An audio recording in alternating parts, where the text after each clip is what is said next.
मैंने कल रात को टेबल पर ही रखी थी। जी मैंने वो फाइल्स उठाकर जहां आप अपनी सारी फाइल्स रखते हैं वहां रख दी थी। घर के कामों में अगर इधर उधर हो जाती तो फिर आप परेशान होते। अनपढ़ औरत, तुझे कितनी बार कहा है कि मेरे ऑफिस की चीजों को हाथ में लगाया कर, स्पेशली मेरी फाइल्स को। तूने वो इतनी इंपॉर्टेंट फाइल्स ले जाकर मेरी बाकी की फाइल्स के साथ रख दी। तुझे पता भी है वो मुझे उन्हें ढूंढने में कितना टाइम लगेगा? पता नहीं क्यों माँ और बाबूजी ने मरने से पहले मेरी शादी तुझ अनपढ़ से करवा दी। रवि सुजाता को खरी खोटी सुनाकर वहां से चला जाता है और बेचारी सुजाता रोती रह जाती है। रवि के माता पिता ने रवि और रवि के छोटे भाई किशन की शादी सुजाता और पायल नाम की दो अनपढ़ लड़कियों से करवा दी थी। पायल और सुजाता दोनों ही अनपढ़ होती हैं, लेकिन उन्हें पढ़ने का बहुत शौक था। घर की गरीबी के चलते दोनों ही पढ़ाई नहीं कर पाती हैं। अनपढ़ होने की वजह से रवि और किशन दोनों ही अपनी पत्नियों की बिल्कुल भी इज्जत नहीं करते और उन्हें हमेशा खरी खोटी सुनाते रहते। और बेचारी सुजाता और पायल के पास रोने के अलावा और कोई चारा नहीं बचता है और ऐसे ही समय बीतता रहता है। जतिन, अब तो तुम्हारी कॉलेज की भी पढ़ाई खत्म हो गई है, तो तुम शादी कब कर रहे हो? बस भाभी, एक अच्छी लड़की का इंतजार है। अच्छी लड़की मिलते ही मैं जल्द से जल्द शादी कर लूंगा। बस इतनी सी बात? तो देवर जी, आप ये जिम्मेदारी मुझ पर और सुजाता पर छोड़ दीजिए। आपके लिए हम अच्छी से अच्छी लड़की ढूंढ कर लाएंगे। जतिन रवि और किशन का सबसे छोटा भाई होता है। माँ बाप के गुजर जाने के बाद सुजाता और पायल ने जतिन को बिल्कुल अपने बेटे की तरह ही पाला था। जतिन की अब शादी की उम्र हो गई थी, इसलिए अब सब जतिन के लिए लड़की देखना शुरू करते हैं कि तभी उन्हें एक सलोनी नाम की लड़की पसंद आती है। सलोनी एक अमीर परिवार से होती है, लेकिन दिखने में काफी काली होती है। अमीर परिवार से होने की वजह से दहेज के लालच में रवि और किशन जतिन की शादी सलोनी से करवा देते हैं। सलोनी के काले रंग की वजह से जतिन सलोनी को बिल्कुल भी पसंद नहीं करता था, लेकिन सलोनी की दोनों जेठानियां पायल और सुजाता सलोनी को बहुत प्यार करती हैं। ऐसे ही समय बीतता चला जाता है कि एक दिन, पायल, खाने का समय हो गया है, लेकिन ये सलोनी कहाँ रह गई है? जाओ जाकर सलोनी को बुलाकर ले आओ, वरना खाना ठंडा हो जाएगा। सुजाता के कहने पर पायल सलोनी को बुलाने उसके कमरे में जाती है कि तभी पायल देखती है कि सलोनी ढेर सारी किताबें लेकर बैठी है और उन्हें एक टक निहार रही है। अरे सलोनी, ये इतनी सारी किताबें यहाँ कैसे आई? ये सब किताबें तुम्हारी हैं क्या? हाँ भाभी, ये सारी किताबें मेरी ही हैं। शादी से पहले मेरा सपना एक कलेक्टर बनने का था, लेकिन मेरे परिवार में लड़कियों को ज्यादा पढ़ाया लिखाया नहीं जाता है, इसलिए मेरे घर वालों ने मुझे आगे की पढ़ाई के लिए परमिशन नहीं दी और मेरी शादी करवा दी। खैर, मेरा सपना तो पूरा ना हो सका, लेकिन मैं अपनी किताबों से बहुत ज्यादा प्यार करती थी, इसलिए मैं उन्हें अपने साथ ले आई। सलोनी की बात सुनकर पायल को सलोनी के लिए बहुत बुरा लगता है और उसे वो पल याद आ जाता है जब वो पढ़ना चाहती थी, लेकिन पैसे ना होने की वजह से ना पढ़ पाई। पायल ये सारी बात जाकर सुजाता को बताती है, जिसके बाद सुजाता और पायल कहते हैं, पायल, हम दोनों का तो पढ़ाई करके कुछ बनने का सपना पूरा नहीं हो पाया, लेकिन हम दोनों सलोनी को जरूर पढ़ाएंगे और उसका कलेक्टर बनने का सपना जरूर पूरा करेंगे। हाँ, हम सलोनी का सपना जरूर पूरा करेंगे। चलो चलकर उसे इस बारे में बताते हैं। सुजाता और पायल जल्दी से सलोनी के कमरे में जाते हैं और उसे ये खुशखबरी देते हैं, जिसे सुनकर सलोनी कहती है, सच भाभी, क्या मेरा कलेक्टर बनने का सपना सिर्फ सपना ही नहीं रह जाएगा? ये सच होगा? मैं सच में कलेक्टर बनूंगी? हाँ सलोनी, इसलिए आज के बाद तुम्हें घर का कुछ भी काम करने की कोई जरूरत नहीं है। सारे काम मैं और सुजाता संभालेंगे। तुम सिर्फ अपनी कलेक्टर बनने की पढ़ाई पर ध्यान दोगी। सलोनी सुजाता और पायल की बात सुनकर बहुत खुश होती है, जिसके बाद पायल और सुजाता सलोनी को किताबों के लिए पैसे देते हैं और उसका एक अच्छे इंस्टीट्यूट में एडमिशन भी करवाते हैं, जिसके बाद सलोनी मन लगाकर पढ़ाई करती है। सुजाता और पायल सलोनी का बहुत ज्यादा ख्याल रखती हैं। दोनों ही जेठानियां अपनी देवरानी को थोड़ी थोड़ी देर में दूध लाकर देना, फ्रूट्स और बादाम लाकर देती रहती हैं। सलोनी को इतनी मेहनत करता देख भी जतिन को इससे कोई फर्क नहीं पड़ता और वो सिर्फ सलोनी के काले रंग का ही मजाक उड़ाता है। अरे तुम क्यों अपना इन चीजों में टाइम वेस्ट कर रही हो? तुम्हें क्या लगता है, तुम क्या सच में कलेक्टर बन जाओगी? अरे आज के जमाने में सिर्फ इंसान की पढ़ाई नहीं बल्कि उसकी पर्सनैलिटी भी देखी जाती है।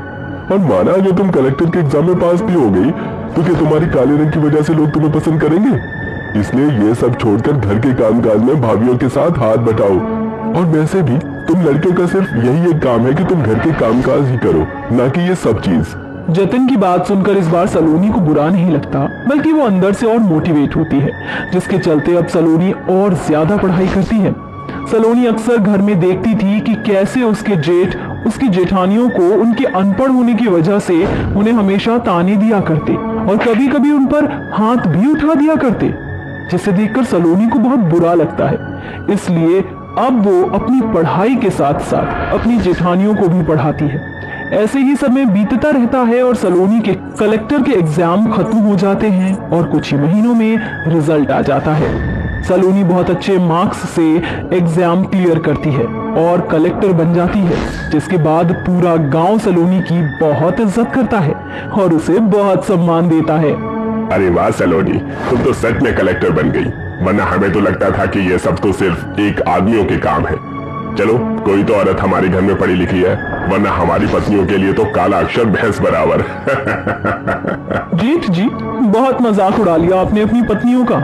अनपढ़ होना किसी का शौक नहीं होता है। सुजाता और पायल भाभी की मजबूरी थी कि वो पढ़ नहीं पाई। अगर वो पढ़ पाती तो मैं जानती हूँ आज वो एक बहुत अच्छी पोस्ट पर होती और अपनी लाइफ में बहुत सारी चीजों को हासिल कर चुकी होती। सलोनी और पायल भाभी ने शादी के बाद घर की सारी जिम्मेदारियों को इतने अच्छे से संभाला, आपका और इनका इतना ख्याल रखा, लेकिन उसके बावजूद भी आप लोगों ने इन्हें कोई इज्जत नहीं दी। इन्होंने तो मेरे लिए एक माँ बनकर सब कुछ किया, एक माँ की तरह मुझे पढ़ाया लिखाया। उन्होंने मुझे कभी अपनी देवरानी नहीं बल्कि हमेशा अपनी बेटी समझा। सलोनी की बात सुनकर सुजाता और पायल की आंखों में आंसू आ जाते हैं और वो सलोनी को गले लगाकर कहती है, सलोनी, सही कहा तुमने, तुम हमारी देवरानी नहीं बल्कि बेटी हो और हम तुम्हारी भाभी नहीं बल्कि माँ हैं। तुमने एक पढ़ी लिखी बेटी की तरह एक माँ को पढ़ाया और हमें सारी चीजें बताई कि क्या हमारे लिए सही है और क्या गलत। तुम जैसी बेटी तो हर माँ को मिलनी चाहिए।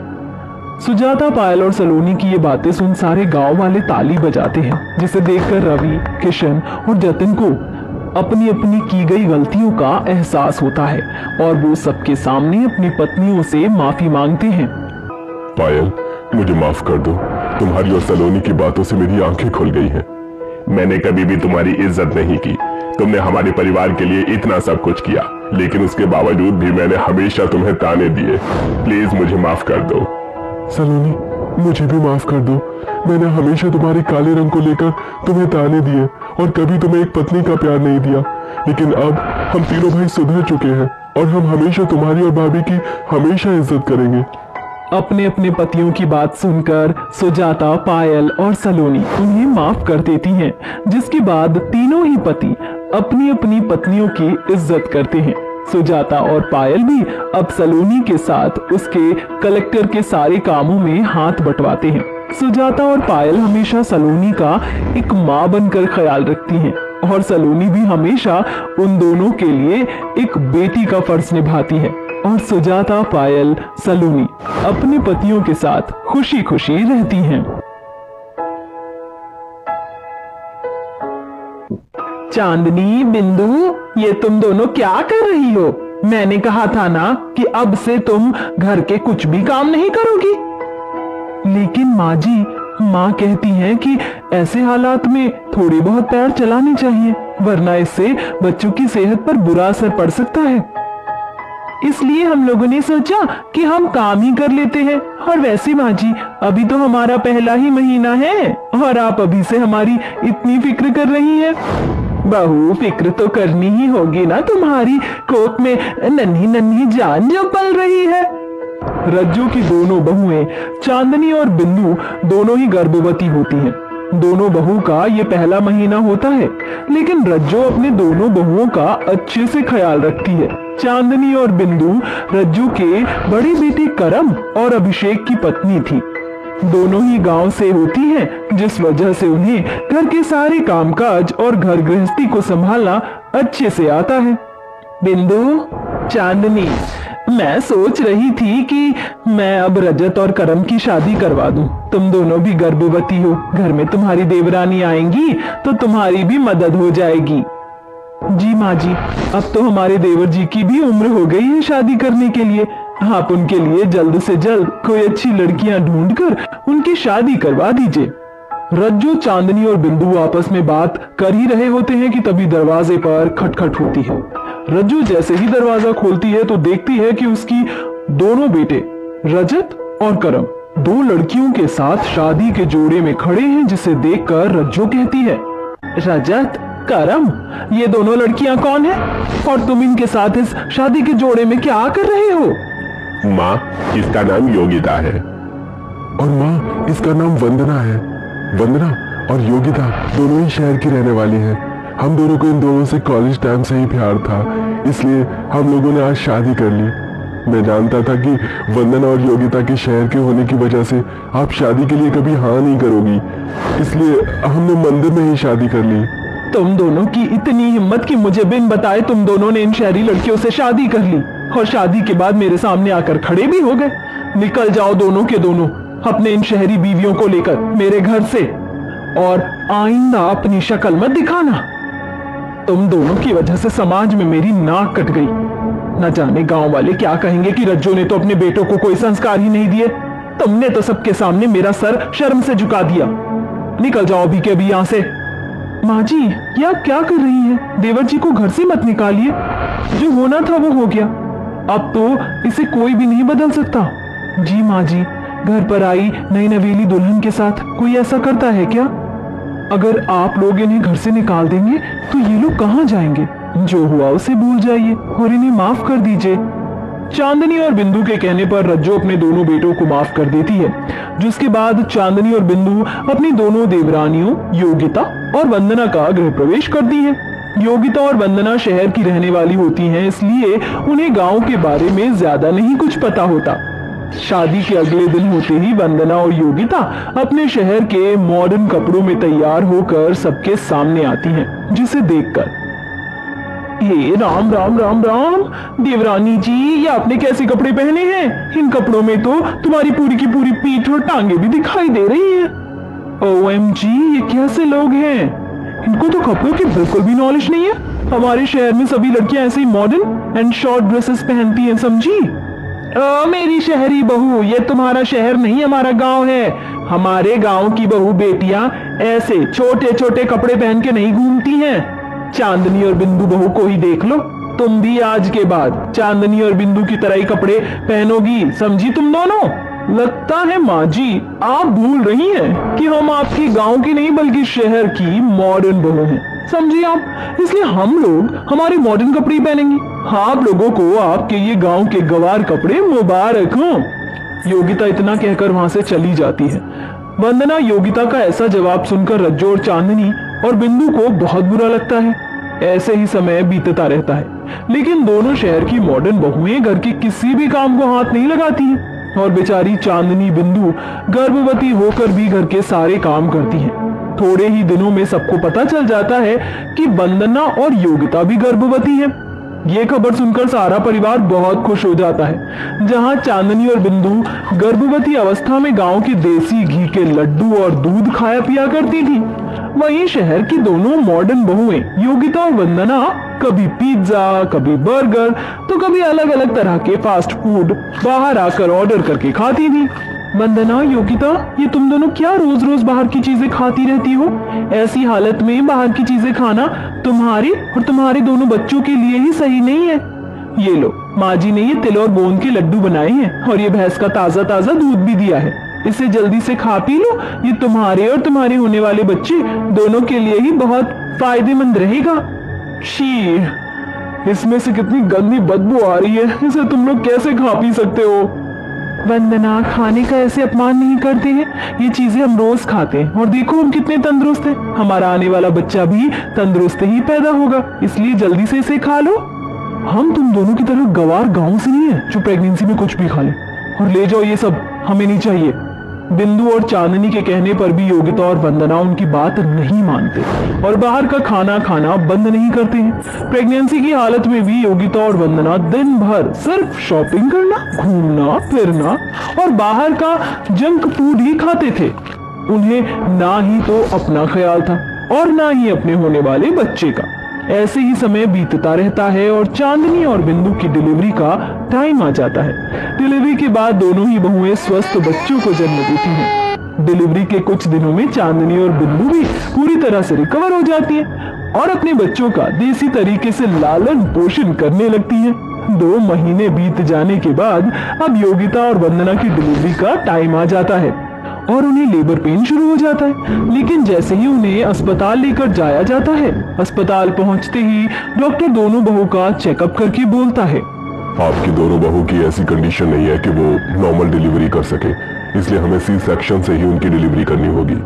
डॉक्टर की बात सुनकर रज्जू और चांदनी बिंदु घबरा जाती हैं। ऑपरेशन के बाद योगिता और वंदना दोनों ही कमजोर बच्चों को जन्म देती हैं, जिस वजह से उनके बच्चों को 1 हफ्ते तक ऑब्जर्वेशन में रखा जाता है। अपने बच्चों की ऐसी हालत देखकर वंदना और योगिता की आंखों में आंसू आ जाते हैं और उन्हें एहसास हो जाता है कि अगर वो प्रेगनेंसी के समय अपनी जेठानी और सास की बातें मान लेते तो ऐसा कुछ नहीं होता। गलती का एहसास हो जाने पर योगिता और वंदना अपनी सास और जेठानी से माफी मांगती हैं। माँ जी, आप सब लोग हमें माफ कर दीजिए। अगर हम लोग आप सबकी बात पहले ही मान जाते तो आज हमारे बच्चों की ऐसी हालत नहीं होती। आज हमारी ही गलतियों की वजह से हमारे बच्चों की ऐसी हालत है, ना जाने क्या होगा। वंदना, योगिता, इसमें रोने की कोई बात नहीं है। अभी भी ज्यादा कुछ बिगड़ा नहीं है। देसी लालन पोषण से तुम्हारे बच्चे जल्द से जल्द स्वस्थ हो जाएंगे। चलो अब रोना बंद करो। बिंदु, चांदनी तुम्हारे बच्चों को कुछ ही महीने में बिल्कुल स्वस्थ कर देंगी। अपनी जेठानी और सास की बात सुनकर योगिता और बिंदु दोनों ही खुश हो जाती हैं। बच्चों के ऑब्जर्वेशन से निकलने के बाद चांदनी और बिंदु उनका अच्छे से ख्याल रखती हैं, दिन रात उनकी मालिश करती हैं, जिससे सिर्फ कुछ ही महीनों में योगिता और बिंदु दोनों के ही बच्चे बिल्कुल स्वस्थ हो जाते हैं। अब योगिता और बिंदु भी सुधर जाती हैं, जिसके बाद वो अपनी घर गृहस्थी की सारी जिम्मेदारियों को संभालती हैं और अपने बच्चों का भी अच्छे से ख्याल रखती हैं।